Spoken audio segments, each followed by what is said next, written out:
Hey everybody, I'm Jesse Lee, Online Programs Director here at the White House. Thanks again for joining us. Always happy to work with Ustream. We'll keep an eye on the chat in here, take your questions. I'm here with Austan Goolsbee. We're talking about Wall Street reform. The president gave a major speech in New York City just yesterday, and took some questions in advance off of Facebook also. So leave your questions in the chat. We'll get to some of the questions before. And Austan, you want to say just a couple words on the speech yesterday? Well, the president went back to Cooper Union in New York, where he was more than 2 years ago, before Lehman failed, before the big crisis began, and he unfortunately had to be delivering the same message, which was we really, really need to reform the regulatory system that supervises our financial institutions. Back then, he was saying we need to do this so that we don't have a big financial crisis. We had that financial crisis, and now the time has come to bring this thing into the hangar and be done with it. The president outlined several key aspects. I'm sure people may ask about some of them, but essentially it's let's end the system of bailouts. Let's protect consumers. Let's get derivatives out of the dark and out into the open. Let's limit the risky activities that banks can take. And let's get to a situation which is better for financial institutions themselves and for the economy in the long run, which is we got strong oversight laying out rules of the road, and we grow from there. So I think everybody's pretty hopeful that we're going to get a regulatory reform, that we're going to do that in a bipartisan way, because I think, maybe not the leadership, but ordinary members of Congress, I think they're going to look at the bill. They're going to say, this is exactly what we need. The financial institutions ought to pay to clean up their mess, not the American people. All right. We'll start with something we got off Facebook earlier. It was from Katie Reeves. What steps would be taken to prevent Wall Street from creating products like CDOs that regulators and other people do not even understand? Well, this is what Katie's raising here is one of the things that went dreadfully wrong and caused this financial crisis. We had a massive proliferation of super complex instruments, and these CDOs, most of the worst ones, were based on subprime or Alt-A or other mortgages. And so I'd say there are at least 3 steps in the chain to prevent stuff like that from blowing up. The first is you establish the most robust, most comprehensive consumer protection for financial products that we have ever had in this country. So you would have cleaned up the first layer of mortgages, and they would not have been able to engage in some of the practices that they were engaged in that put the mortgages at risk. Second, in this bill, for securitizations, which are things like these instruments are based on, the creator of the security would have to retain some ownership. So what happened in this crisis is people would generate these things based on, say, mortgages that they knew were going to fail, but they would just sell them off. They got paid right off the bat, and then they couldn't care less whether they were going to default or not. We have to get away from that model, so the people who create it got to retain some ownership so that they've got the quote-unquote skin in the game and have an incentive to make sure that the right people are getting the money. And then the third is that there's a layer of the regulator looking at the institutions and looking at what banks are allowed to do in the course of what's called the Volcker Rule, which would make sure that companies had enough money on their balance sheets so that if something goes wrong, they've got the capital there to back themselves up, and that there are certain kinds of risky things that they would be doing that they wouldn't be allowed to do. So I think with a series of steps would help us prevent some of that stuff from blowing up. All right. And one of the reasons I like doing it with Austan here is he's a tough guy, and he could take questions like this from Brett Holbert earlier. Why are you trying to expand the stranglehold this oppressive regime has on this country and on business? Well, thank you for your comments, Brett, and thank you for taking the time to listen to our questions. Obviously, we're going to have a little bit of a disagreement if, and I know Brett there are a lot of people who think that way. I don't see how you can look at the last 8 years, and even before that, the massive ripping up the rules of the road that took place, which directly led to the financial crisis, and say, well, we really ought to stick with the status quo or loosen up the rules of the road even more, that somehow they had a stranglehold on the financial system. To me, that's almost the opposite of what happened. They stopped minding the store and the carjackings began. You got to have rules of the road. You got to make sure that we have free and fair competition. Now, nobody, and the president made clear that he does not believe that we in any way should have the government running the financial system. The only way we got into this situation, that we had to bail out some of these people, and the bailouts which began under the last administration exist only because the system failed completely. That's why we need a new system. It doesn't hurt, as I said at the outset, and as the president said in New York. It doesn't hurt the free market. It doesn't undermine your belief in capital markets or private business that you have sensible oversight of the financial system. In fact, it's completely vital that you have it. The thing that undermined the private sector more than anything else was that the public completely lost trust in financial markets and pulled all their money out. That's what led to the financial crisis. So, I appreciate Brett's comments, but I think he's off base on that one. Right.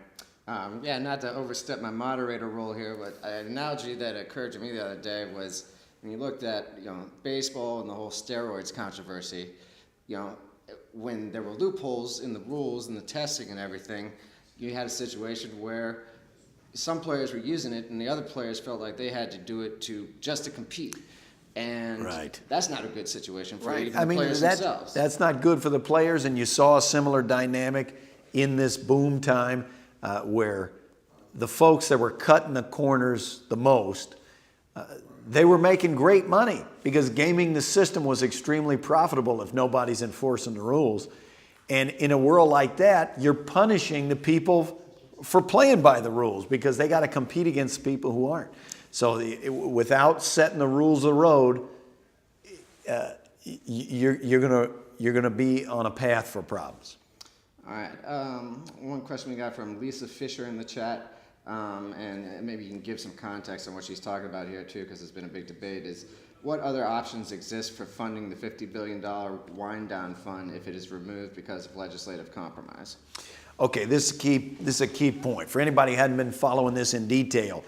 This legislation that's winding through Congress that they're going to vote on has had a pre-funded $50 billion fund.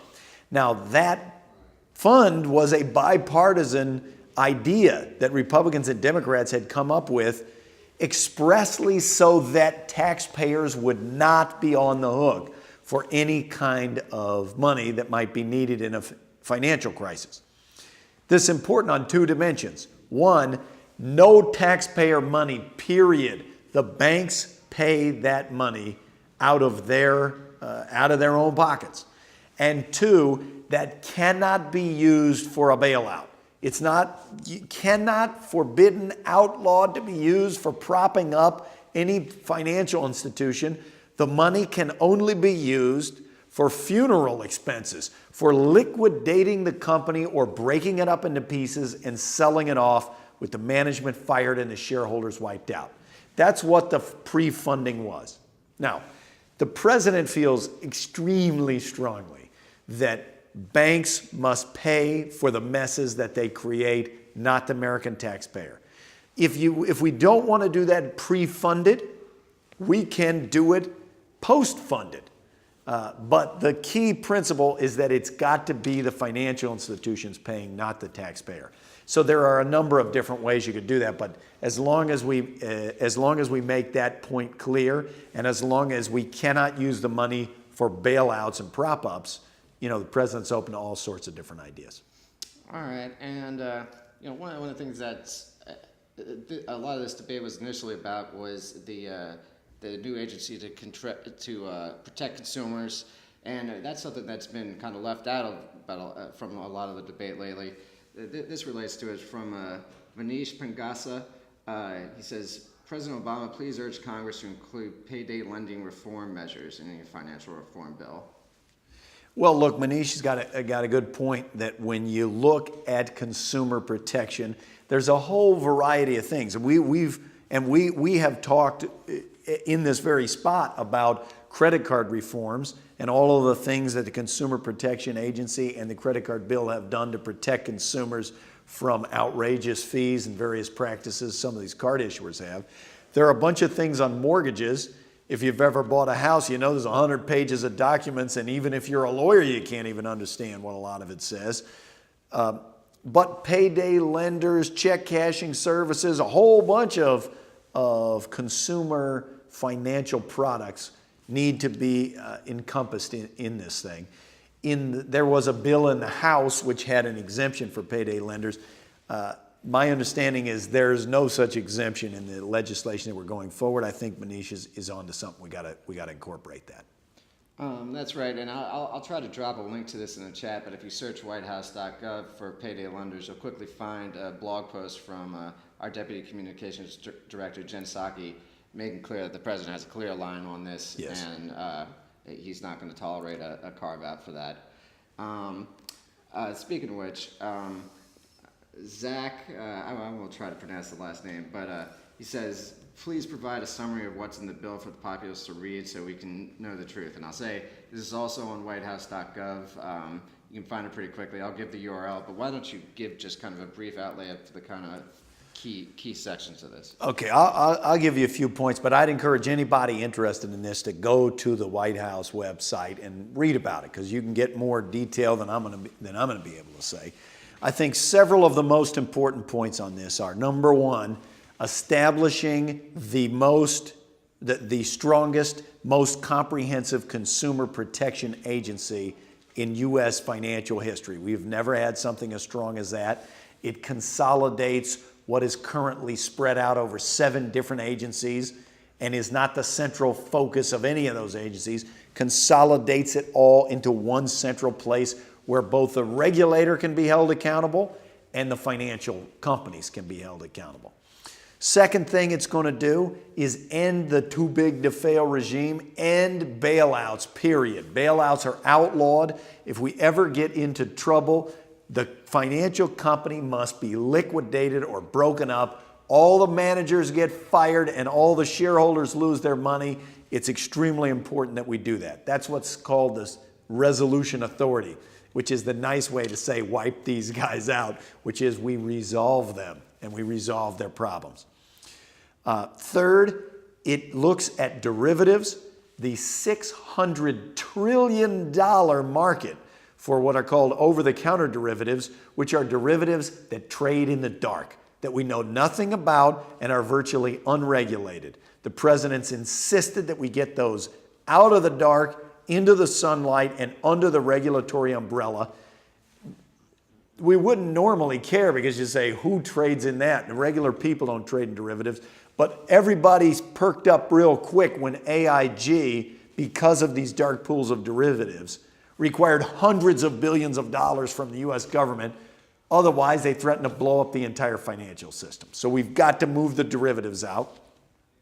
The Volcker rule would limit the ability of banks and financial institutions to grow too big as a share of the whole system, and would restrict what official banks are allowed to do. That if you have access to the FDIC and the safety net, which is provided by the American people, you shouldn't be using that subsidy to just invest for your own account in your own speculative investment. So it would prevent that. And the president has also, as he said in his Cooper Union speech, been out front on giving shareholders more say to express their voice on the compensation of the leaders of financial institutions and other public companies. So I'd say those are some key points, but there are many others. It's pretty comprehensive legislation, but those ones are pretty important. All right. Let's see. Jay Thomas said, Geithner briefly discussed stockholder oversight in the bill yesterday morning. Please elaborate. Okay, I assume that means the stockholder oversight on executive compensation.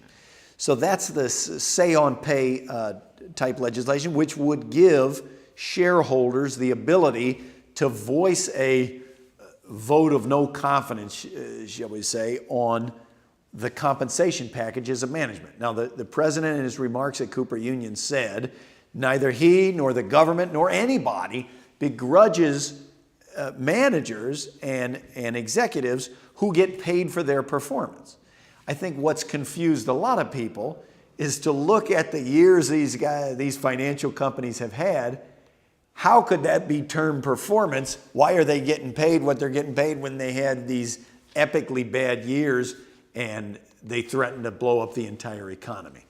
This would give shareholders the right to say, hey, wait a minute, we think this is a bad idea. There are a few companies now that have voluntarily adopted these say on pay resolutions, and the board of directors take those extremely seriously.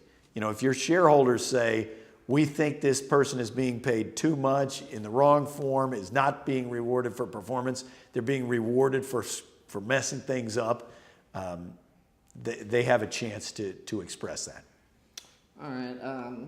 Now this one's a little wonky for me, so maybe you can de-wonk it a little bit. C.T. Meyer asked, how can we equitably clarify asset valuation without returning to mark-to-market accounting? Okay. This gets into some accounting rules. Why don't I take a step back? Instead of getting into the technicals, take a step back. One of the things that happened here is we ceased to be able to trust the numbers that were coming out. And people were hiding things. This is on both sides that this matters. On one side, as the market collapsed, banks started having to value their assets, marking to market, they call it, value the assets. And as the prices are plunging, the rating agencies are saying, wait, maybe you're not in as good a shape as we thought, so we're going to downgrade you. The other banks lending them money, or money market funds, various people that lend money to banks that they loan out, say, they kind of panicked. And that led to the financial crisis, that people said, if we can't trust the numbers, we don't know if we want to give you our money. I think a lot of this financial reform is about ways to reestablish the public trust, ways to hold accountable not just the banks, but the regulators, the rating agencies, a number of others. So that will give them an incentive to provide fully accurate information. And that helps get you around some of this mark-to-market problem. All right, and that actually leads into a kind of broader, I think, very intuitive question, which is how will this reform function if the next administration appoints a fox to guard the henhouse? Well, if you appoint, we've learned repeatedly throughout the history of the country, unfortunately, that if you appoint people who are explicitly trying to get rid of regulations or to not enforce regulations that are on the book, that are on the books, you're in a tough spot. I mean, one way to get around that is to make explicit rules that would be in the law. But even then, if people are going to actively try to undermine those laws, I think it's hard. You're in a hard spot. In my view, the most effective way to get the regulators to do what is intended in the law is to put in place a system where they can be held accountable. So if you take consumer protection in the Consumer Protection Agency, as I mentioned, right now those functions are spread over 7 different agencies, and in none of those 7 agencies is this the main thing they do. So if you're the bank regulator at the OCC and you have a consumer protection within your body, but the main thing you do is bank regulation, you're going to have a tendency to kind of skimp on that. because nobody's butt is in the seat and being held accountable. If you have a consumer protection agency where there's somebody appointed whose job is to protect consumers, and if credit card companies start abusing the law or not following what's in the credit card bill, they'll go to that person and say, what are you doing? The law states that they must observe A, B, and C practices, and they're not doing it. And ultimately, that's the public pressure that can get the foxes to settle down, if they're in charge of the hen house. All right, I think that was a great explanation. We're going to take one more question. I don't know if it's a softball. It kind of is. But Dave LaRose asked on Facebook earlier, Austan Goolsbee on-the-job training knows nothing and is helping to ruin our country. But then look at all the other fools working for the administration. That's our last question. Thanks a lot. Well, first of all, Dave, let me say that wasn't phrased as a question, so I don't have to answer it. Well, the reason I wanted to ask is, a lot of times we have these chats and people don't actually know much about the bio of the person sitting here answering the question. So why don't you talk a little bit about kind of your expertise and maybe a little bit about the very long process that it took to get this bill developed and get to where we are now. Okay, I am an economics professor from the University of Chicago Booth School of Business. I'm on leave. I'm at the Council of Economic Advisors, which is made up of economists who are on leave from universities and economic experts in different areas. We took part in the formulation of the financial regulatory white paper / blueprint, which came out last summer.